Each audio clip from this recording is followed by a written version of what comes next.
Tony Grossi on what he saw from the Browns in West Virginia at training camp. They were very competitive. I mean, Denzel Ward and Elijah Moore going at it in the competitive drills.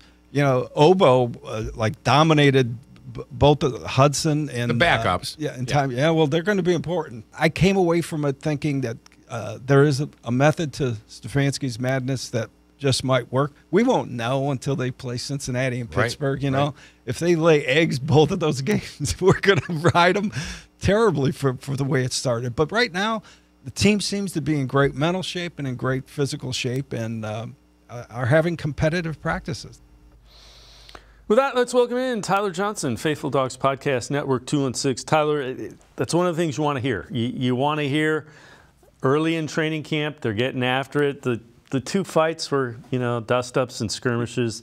Can't throw punches, but you're going to expect those things. Competitive practices are usually what good teams have.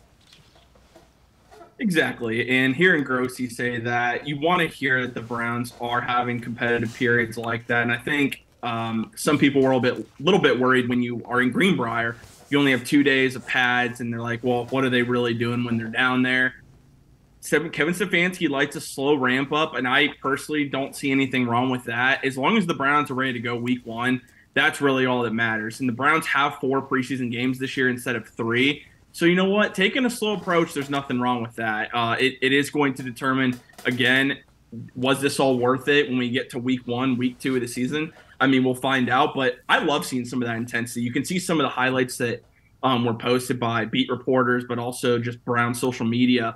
Guys are really getting after, especially those battles between Elijah Moore and Denzel Ward. That's what I want to see. I want to see these guys going one-on-one against each other, and it's very fun to watch. And, you know, the fight, it's kind of funny how that whole thing started, but at the same time, you know, I'm glad these guys are playing with passion, that they're getting after it a little bit, because I want to see that passion. Of course, you can't throw punches. Completely agree with that, but it's nice to see these guys have a chip on their shoulder, and it shows they're trying to make each other better every single play. You also saw after that fight, Stefanski bringing the team together. He had him run, but he brought the team together. Myles Garrett spoke as well. So you really like to see that, especially down in the Greenbrier when you're not at home. So I think that whole experience for the Browns is going to end up really paying off for the team.